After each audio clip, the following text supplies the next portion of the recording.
विद्याधाम परिसर ग्वालियर में संपन्न होने वाले पंचकल्याणक महोत्सव में भगवान के माता पिता बनने का सौभाग्य श्रीमती मधु जी जैन पत्नी श्री अनिल जी जैन निवासी मुरार को प्राप्त हुआ, जिनकी गोद भराई ठाटेपुर दिगंबर जैन मंदिर में संपन्न की गई। तीर्थंकरों के गर्भाधान से पूर्व कितनी ही आश्चर्यजनक घटनाएं घटित होती हैं। आइए आज हम इन घटनाओं पर प्रकाश डालते हैं। जब सौधर्म इंद्र को ज्ञात हुआ कि अच्युत स्वर्ग के इंद्र की आयु 6 मास ही शेष रह गई है, तब वह कुबेर को आज्ञा देता है कि जम्बू द्वीप के भरत क्षेत्र में सिद्धार्थ महाराज की रानी त्रिशला के गर्भ से अंतिम अच्युत स्वर्ग के इंद्र अंतिम तीर्थंकर श्री वर्धमान के रूप में जन्म ग्रहण करेंगे। अतएव तुम्हें रत्नों की वर्षा प्रारंभ कर देनी चाहिए। इंद्र की ऐसी आज्ञा प्राप्त कर यक्षाधिपति कुबेर तत्काल ही मध्यलोक में आ गए। उन्होंने बड़ी प्रसन्नता के साथ महाराज सिद्धार्थ के राजमहल में रत्नों की वर्षा आरंभ कर दी। तीर्थंकरों का कुछ ऐसा ही आश्चर्यकारी प्रभाव होता है, मानो उनके आगमन से पूर्व ही उनकी संपदा आ गई हो। 15 मास तक रत्न वृष्टि होती रही। गर्भाधान के 6 मास पूर्व ही राजमहल कल्प वृक्ष के पुष्प, सुगंधित जल, स्वर्ण और रत्नों के ढेर से जगमा उठा। माता त्रिशला रजस्वला हुए बिना ही पुत्रवती हुई थी। एक मंगल दिवस को रात्रि के पिछले प्रहर में उन्होंने 16 स्वप्न देखे, जो सर्वथा कल्याणकारक और सौभाग्य सूचक हैं। प्रभात हुआ, राजमहल में मंगल वाद्य बजने लगे और दासियां मंगल गीत गाने लगी। महारानी त्रिशला एकाएक जाग उठी। उन्हें प्रातः काल के देखे हुए सपनों से महान प्रसन्नता हुई। शैया त्याग कर उन्होंने मोक्ष प्राप्ति के उद्देश्य से स्तवन, सामायिक आदि उत्तम नित्य कर्म आरंभ किए।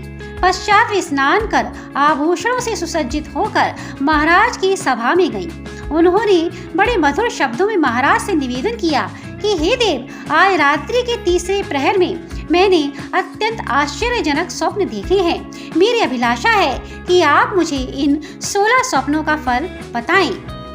महाराज ने कहा, हे सुंदरी, हाथी देखने का फल यह हुआ कि तेरा पुत्र तीर्थंकर होगा। बैल देखने का फल यह हुआ कि वह धर्म चक्र का संचालक होगा। सिंह देखने से वह पुत्र कर्म रूपी हाथियों को विनष्ट करने वाला अनंत बलवान होगा। लक्ष्मी का अभिषेक देखने का फल है कि सुमेरु पर्वत पर इंद्रादि देवों द्वारा इस बालक का स्नान कराया जाएगा। स्वप्न में मालाओं के देखने से सुगंधित शरीर वाला और श्रेष्ठ ज्ञानी होगा तथा चंद्रमा के दर्शन से वह पुत्र धर्म रूपी अमृत वर्षण से भव्य जीवों को प्रसन्न करने वाला होगा। सूर्य के देखने से वह अज्ञान रूपी अंधकार का विनाशक होगा तथा उसी के समान कांति वाला होगा।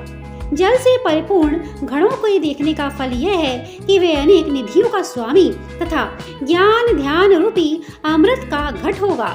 मछली की जोड़ी देखने से सबके लिए कल्याणकारी तथा स्वयं महान सुखी होगा। सरोवर देखने से शुभ लक्षण तथा व्यंजनों से सुशोभित शरीरधारी होगा। समुद्र देखने से 9 केवल लब्धियों वाला केवल ज्ञानी होगा। सिंहासन देखने से वह महाराज पदवाच्य जगत का स्वामी होगा। स्वर्ग का विमान देखने का फल यह है कि पुत्र स्वर्ग से आकर अवतार धारण करेगा और नागेंद्र भवन के अवलोकन से अवधि ज्ञान रूपी नेत्र को धारण करने वाला होगा। रत्नों के ढेर देखने से वह सम्यक दर्शन ज्ञान चारित्र आदि रत्नों की खानी होगा। निर्धूम अग्नि के दर्शन से वह कर्म रूपी ईंधन को भस्म करने वाला होगा। अंत में गजेंद्र के दर्शन का फल यह हुआ कि वह अंतिम तीर्थंकर स्वर्ग से चढ़कर तुम्हारे निर्मल पवित्र गर्भ में प्रवेश करेगा। महाराज के मुख से 16 स्वप्नों का फल सुनकर पतिव्रता महारानी का हृदय प्रफुल्लित हो उठा। उसी समय सौधर्म इंद्र का आदेश पाकर पद्म आदि सरोवरों में निवास करने वाली श्री हिरी आदि 6 देवियां राजमहल में आ गईं। उन्होंने तीर्थंकर के गर्भाधान के लिए स्वर्ग से लाई हुई पवित्र वस्तुओं से माता के गर्भ का संशोधन किया। श्री देवी ने शोभा दी, हिरी देवी ने लज्जा, घृति देवी ने धैर्य, कृति देवी ने स्तुति, बुद्धि देवी ने श्रेष्ठ बुद्धि तथा लक्ष्मी देवी ने भाग्य प्रदान किए। जिन माता बड़ी गुणवती हुई, यूं तो महारानी पहले से ही स्वभाव से पवित्र थी, पर जब देवियों ने शुद्ध वस्तु से उन्हें शुद्ध किया तब वे मानो स्फटिक मणि से बनाई गईं हों ऐसी शोभायमान प्रतीत होने लगी। इसके पश्चात आषाढ़ मास के शुक्ल पक्ष की षष्ठी तिथि को अच्युतेंद्र स्वर्ग से चढ़कर माता के शुद्ध घर में आया। महावीर प्रभु के घर में आते ही स्वर्ग के कल्पवासी देवों के विमानों में घंटे की ध्वनि होने लगी और इंद्र का आसन कांप उठा। ज्योतिषी देवों के यहाँ स्वयं सिंहनाद होने लगा। भवनवासी देवों के यहाँ शंख की महान ध्वनि हुई। व्यंतर देवों के महलों में भेरी की विकट आवाज हुई। उक्त आश्चर्यजनक घटनाओं को घटते देखकर चारों जाति के देवों को ज्ञात हो गया कि महावीर प्रभु का गर्भावतरण हो गया है। ऐसा प्रसंग जानकर इंद्रादिक देव भगवान का गर्भ कल्याणक उत्सव मनाने के उद्देश्य से नगर में पधारे। उस समय देवों के समूह को देखते ही बनता था। वे सर्वोत्तम संपदाओं से सुशोभित थे, अपनी अपनी सवारियों पर आरूढ़ थे, उत्तम धर्म को पालन करने वाले तथा उद्यमी थे। अपने अंग के आभूषणों और तेज से दशों दिशाओं को प्रकाशित करने वाले थे। उन्होंने ध्वजा, छत्र, विमान आदिकों से आकाश को ढक दिया। वे देव अपनी देवियों के साथ जय जय शब्द कर रहे थे। उस समय नगर का वातावरण देखने लायक ही था।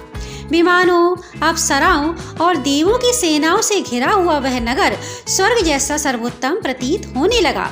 देवों के साथ इंद्र ने भगवान के माता पिता को सिंहासन पर बिठाकर सोने के घड़ों से स्नान कराया तथा उन्हें दिव्य आभूषण व वस्त्र पहनाए। माता के गर्भ में स्थित भगवान को सभी ने 3-3 प्रदक्षिणाएं देकर नमस्कार किया।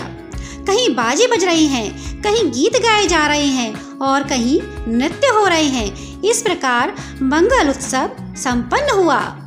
सौधर्म इंद्र भगवान का गर्भ कल्याणक संपन्न कर जिन माता की सेवा में देवियों को रख देवों के साथ पुण्योपार्जन करता हुआ बड़ी प्रसन्नता के साथ पुनः स्वर्ग को लौटा। स्वर्ग से आई हुई दिक्कुमारी देवियों में से कोई जिन माता के समक्ष मंगल द्रव्य रखती, कई देवियों ने माता की शैया का भार अपने ऊपर ले लिया था।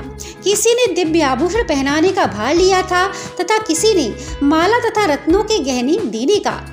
कई देवियां माता की अंगरक्षा के लिए तलवारों से सज्जित हो पहरा देती थी और उनके लिए योग्य सामग्रियों को एकत्रित करने में संलग्न थी।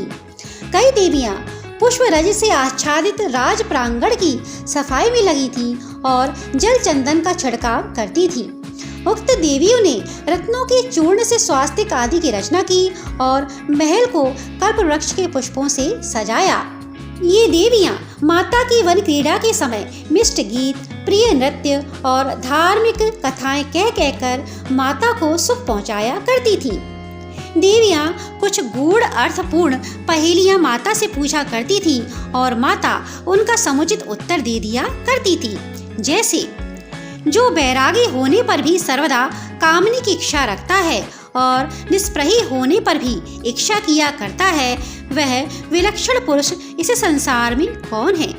माता ने इस प्रकार उत्तर दिया, परमात्मा, क्योंकि परमात्मा का एक अर्थ तो विलक्षण पुरुष होता है और दूसरा अर्थ परमात्मा भी होता है। परमात्मा नित्य कामनी अर्थात अविनाशी मोक्ष रूपी स्त्री में अनुरागी है और उसी की इच्छा रखने वाला होता है। वे देवियां अनेक प्रकार से आनंद प्रमोद सहित माता के साथ प्रश्न चर्चा भी करती थी। जैसे, इस जगत में किसके वचन श्रेष्ठ और प्रामाणिक हैं? माता उत्तर देती है, जो सबका जानने वाला, दुनिया का हित करने वाला, 18 दोषों से रहित और वीतरागी है।